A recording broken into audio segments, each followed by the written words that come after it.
Some celebrities' careers are easily eclipsed by the outrageous scandals surrounding their names. In Robert Wagner's case, it comes down to one single scandal: Natalie Wood's drowning. We may remember Wagner as the handsome star of TV's Hart, but mostly we remember him as the suspicious guy who sat on board drinking while his wife quietly drowned. Now, at the age of 94, Robert Wagner is finally addressing what many have long suspected. Delve into a school of fishy facts about Robert Wagner's life, the star who may have gotten away with murder. Robert Wagner's journey to Hollywood stardom began in humble surroundings, with parents working ordinary jobs as a phone operator and a traveling salesman in Detroit, Michigan. Born in 1930, Wagner's upbringing may not have been glamorous, but it laid the foundation for his future success in the entertainment industry.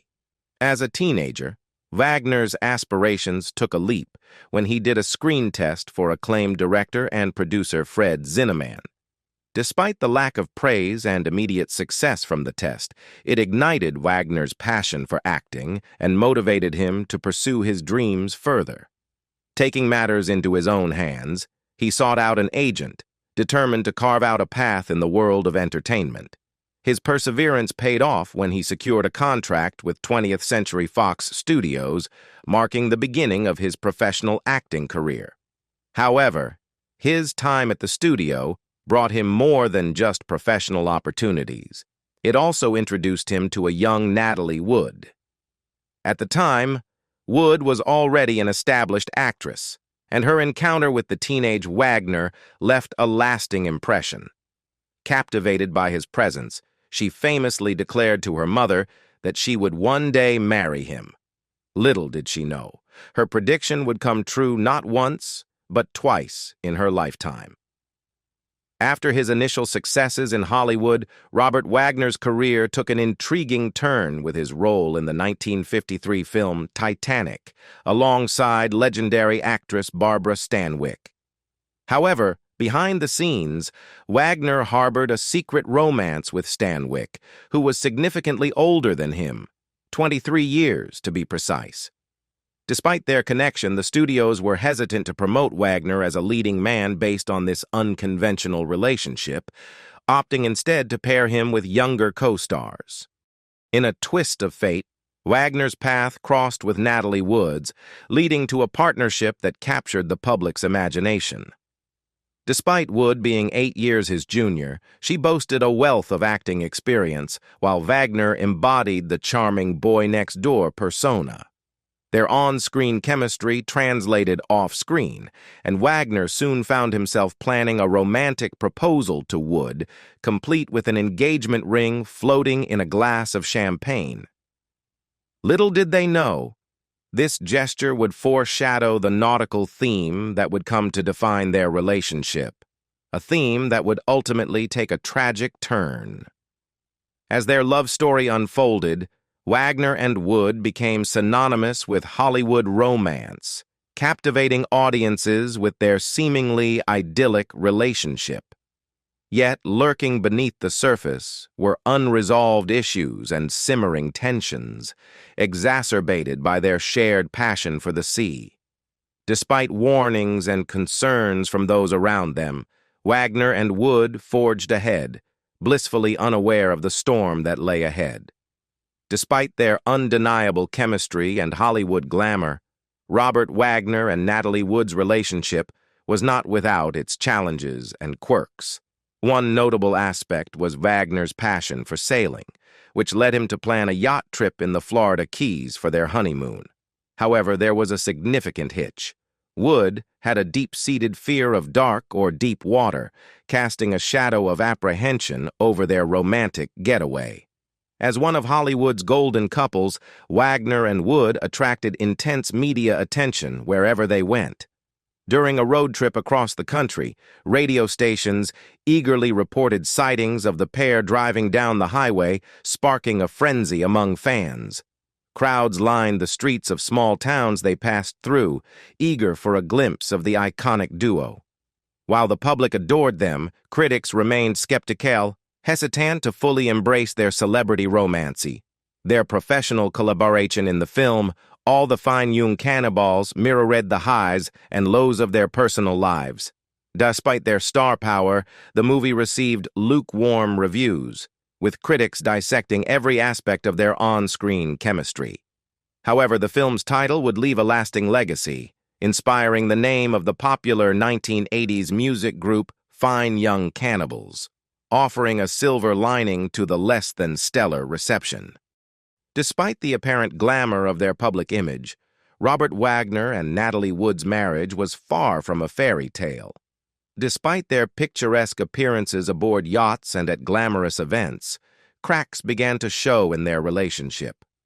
The failure of All the Fine Young Cannibals underscored the challenges they faced, with Wood's soaring career outpacing Wagner's. The strain on Wagner's ego was palpable as Wood's star ascended rapidly. However, there were deeper issues at play that threatened to tear the couple apart. Wood's involvement in the film Splendor in the Grass brought her into contact with Warren Beatty, a notorious ladies' man. Rumors swirled about a romantic entanglement between Wood and Beatty, adding further strain to their marriage. While speculation about Wood's alleged infidelity with Beatty gained traction, another scandalous rumor emerged, one that implicated Wagner himself. According to Wood's sister, Lana, Wood returned home unexpectedly one day to find Wagner in a compromising position with another man. The shocking revelation could have spelled the end of Wagner's career in the conservative Hollywood of the time. In the face of these rumors and challenges, Wood chose to remain silent about the true nature of their relationship. And what did Wagner do? After his split from Natalie Wood, Robert Wagner wasted no time in moving on to his next chapter. In 1963, he exchanged vows with Marion Marshall Donen, known for her roles in the lively comedies of Dean Martin and Jerry Lewis. Their union brought forth a daughter, Katie Wagner, just a year later. While Wagner seemed content in his marriage to Donen, his career was facing a downturn, prompting him to seek new opportunities. Despite his charm and good looks, Wagner found himself struggling to secure roles in the evolving landscape of Hollywood. He lamented the dearth of parts for leading men like himself, as many film scripts leaned towards anti-hero characters. Turning his sights to television, Wagner found success portraying a suave ex-convict in the hit series It Takes a Thief. The show's popularity revitalized Wagner's career, but his personal life faced its own challenges. His marriage to Donen eventually came to an end in 1971, marking the conclusion of their union. Shortly thereafter, Wagner found himself briefly entangled with Tina Sinatra, daughter of the legendary Frank Sinatra. Wagner even went so far as to propose to Tina and enjoyed spending time at Sinatra's Palm Springs estate. However, a revelation from Natalie Wood prompted Wagner to abruptly end his relationship with Tina, signaling a new chapter in his romantic life. Following the news of Natalie Wood's divorce, Robert Wagner found himself in a flurry of emotions. Sensing an opportunity to reconnect, Wagner swiftly extended an invitation to Wood to visit him at his Palm Springs residence. The intentions behind this invitation remained ambiguous. Was it for friendship, or perhaps something more intimate? The events that unfolded during Wood's visit to Palm Springs took everyone by surprise. It seems that sparks flew once again in the desert oasis of Palm Springs, as Wagner and Wood reignited their romance. The couple made a bold statement by publicly revealing their reunion at the 1972 Oscar ceremony, capturing the attention and sentimentality of the public. Wood's sister remarked that their reconciliation was met with widespread sentimentalism. However, fate would soon intervene as the couple embarked on a fateful voyage. In June 1972, Wagner and Wood embarked on a voyage aboard the Queen Elizabeth II, opting for a classic Atlantic crossing. Wagner, accompanied by the legendary Bette Davis, was en route to promote a new TV movie. The journey was meant to symbolize a fresh start for the couple, rekindling their love while sailing the open seas. Yet, despite the apparent happiness of the moment, ominous clouds loomed on the horizon. As Queen Elizabeth II sailed across the Atlantic, what was meant to be a romantic voyage turned into a nightmare for Natalie Wood.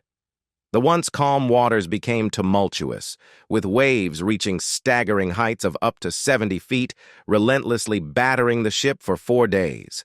Instead of serving as a backdrop for romance, the storm only amplified Wood's deep-seated fear of the water.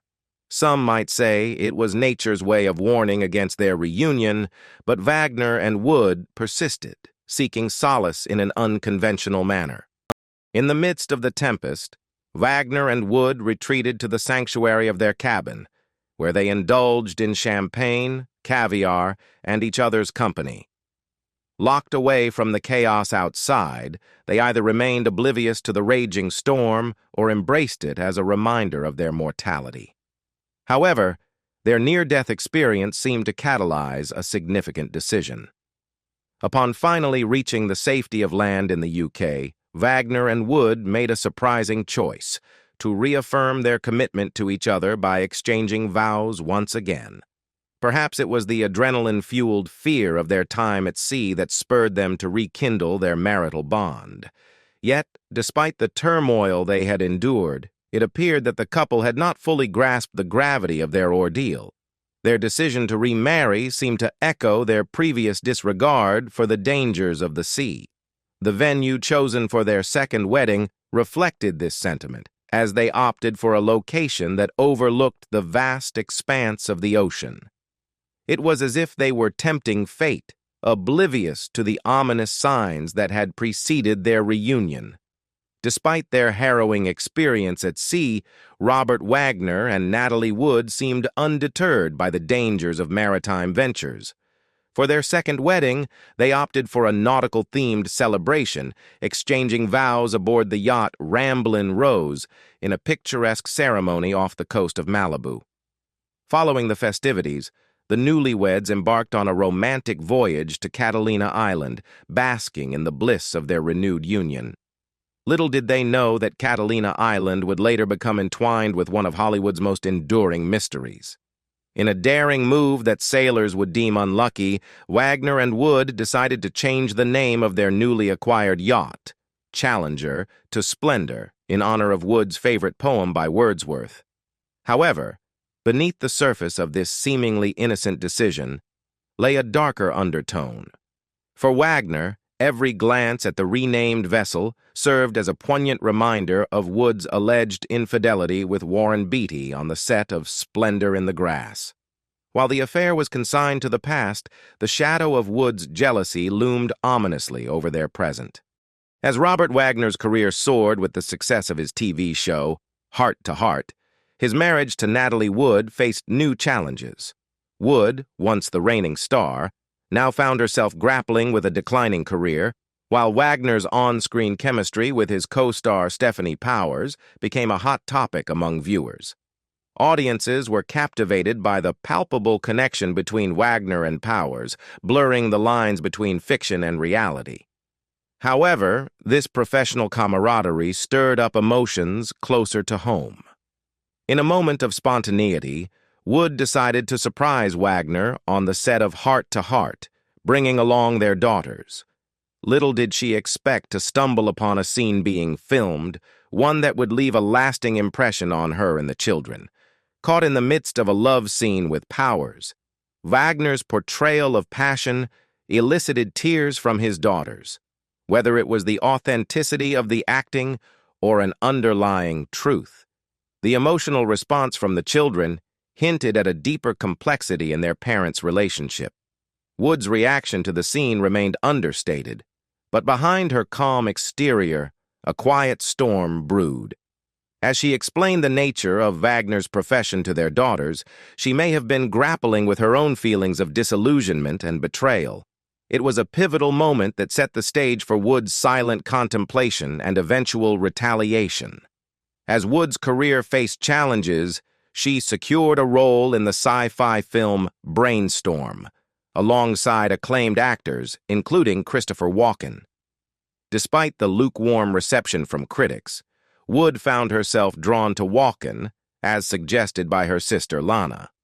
This admiration may have fueled Wood's decision to extend an invitation to Walken for Thanksgiving dinner in 1981, turning what was meant to be a relaxing holiday into a potential powder keg of emotions. Thanksgiving aboard the Splendor, their yacht, took an unexpected turn with Walken's presence. Wagner, already feeling the pressure of Walken's esteemed reputation, may have found himself in an uncomfortable position as the perceived third wheel. The yacht's name, a constant reminder of Wood's past affair with Warren Beatty, added an extra layer of tension to the gathering. Dinner at a restaurant in Avalon, California, was marked by heavy drinking, observed by the staff. Yet, it wasn't just the excessive alcohol consumption that raised eyebrows. Reports from the restaurant staff hinted at underlying tensions among the trio. This subtle unease foreshadowed the events that would unfold later that fateful evening, forever altering the trajectory of Wagner, Wood, and Walken's lives. As the evening progressed at the restaurant, Wagner couldn't shake off the uneasy feeling that grew as he watched Wood and Walken's camaraderie. Their close bond, which had developed during the filming of Brainstorm, seemed to extend beyond mere friendship, and Wagner couldn't help but view it as a potential threat to his marriage. Despite attempts to brush off his concerns, the combination of intoxication and jealousy gnawed at Wagner as they returned to Splendor on the dinghy. Back on board, the atmosphere remained tense as the trio, along with Captain Davern, continued to indulge in alcohol. Conflicting accounts from Wagner, Walken, and Davern further clouded the events of that night, with some details aligning while others veered in opposite directions. However, one grim truth remained constant. Wood's life had come to a tragic end.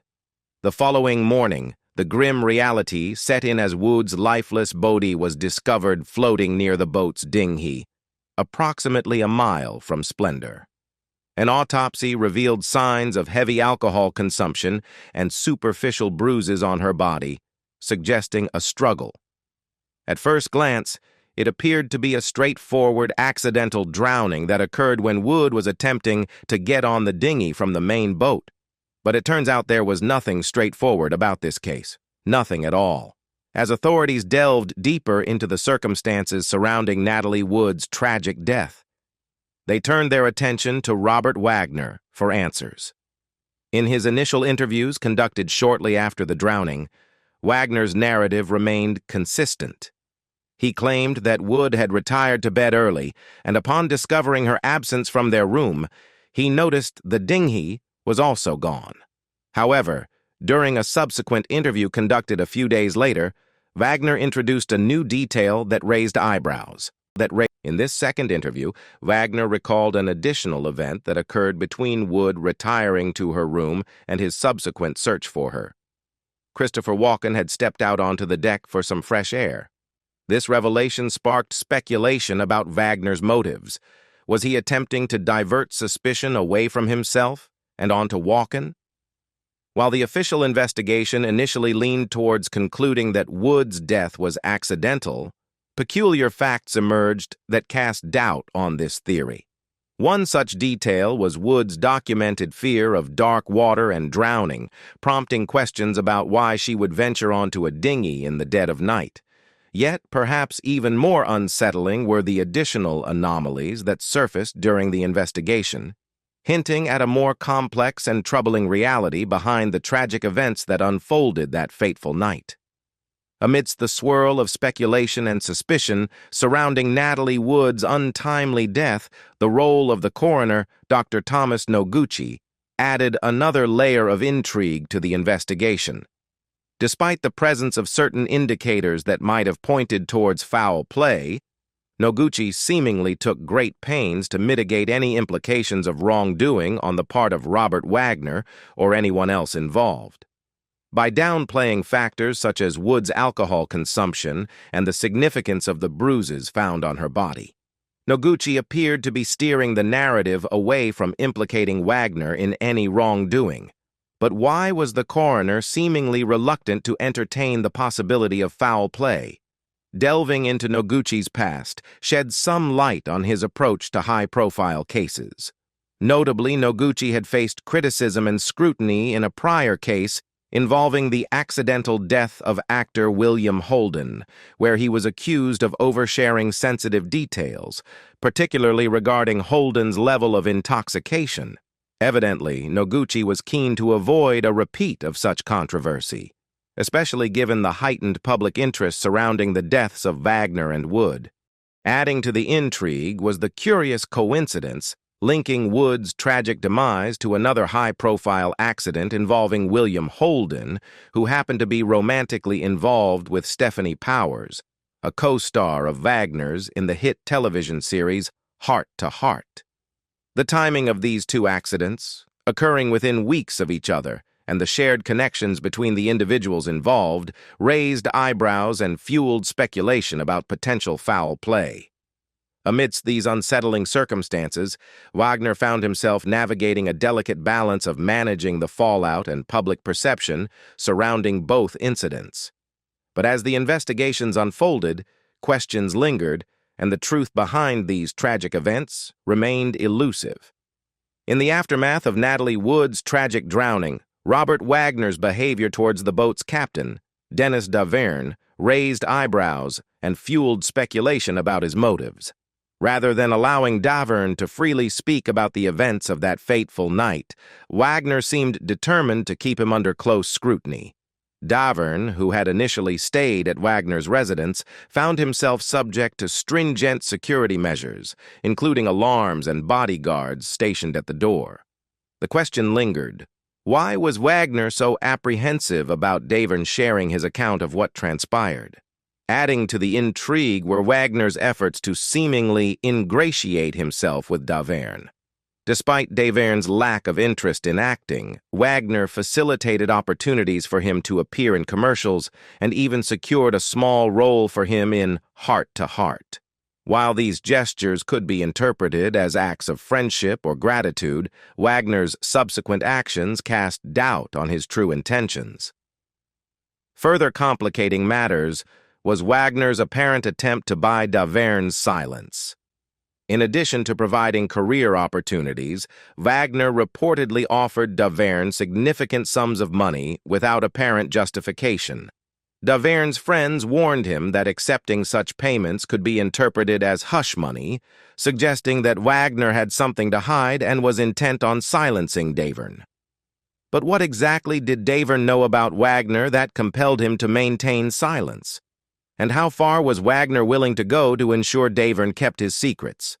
Davern's enigmatic behavior over the years, alternating between tantalizing hints about possessing crucial information regarding Wood's tragic demise and subsequent refusals to divulge details, only added fuel to the speculation surrounding Wagner's potential involvement. One can't help but wonder if Davern's reticence to share stems from ongoing pressure or intimidation tactics employed by Wagner to ensure his silence. With Davern remaining tight-lipped, the spotlight shifted back to Wagner and his version of the events of that fateful night. In his 1986 biography, Hart with Robert Wagner, the actor offered his perspective on the tragedy. Wagner suggested that Wood fell overboard while attempting to secure a loose rope on the dinghy, driven by the noise it made knocking against the boat, disturbing her sleep. However, this explanation conveniently sidestepped critical questions surrounding the reported argument between the trio, Wood's visible bruises, and Walken's alleged flirtations. Yet, Wagner's narrative faced a significant challenge when Captain Davern finally broke his silence after years of speculation. Davern's account painted a far more tumultuous scene aboard the Splendor that night. According to Davern, tensions reached a boiling point when Wagner, fueled by alcohol and jealousy, erupted in a fit of rage. Allegedly, Wagner confronted Walken, accusing him of attempting to steal Wood away. The confrontation escalated, culminating in Walken hastily retreating to his room and Wood storming off in frustration. But it wasn't over yet. As the night wore on, tensions aboard the Splendor reached a crescendo, according to Davern's recollection. He recounted how, after Wood and Walken retired to their respective quarters, he and Wagner continued drinking. However, the atmosphere aboard the vessel took a dark turn when Wagner expressed his intention to check on Wood. Davern recounted hearing a tumultuous argument erupt between Wagner and Wood, unlike any he had witnessed before. The air was thick with screams and the sounds of objects being thrown about. Amidst the chaos, Davern detected the unmistakable sound of someone tampering with the dinghy lines, as if attempting to loosen them. When Wagner eventually returned, his disheveled appearance and sweaty demeanor suggested he had been embroiled in a physical altercation.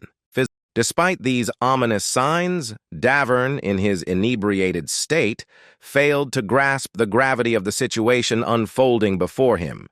Instead, he continued drinking with Wagner before the latter decided to check on Wood once more.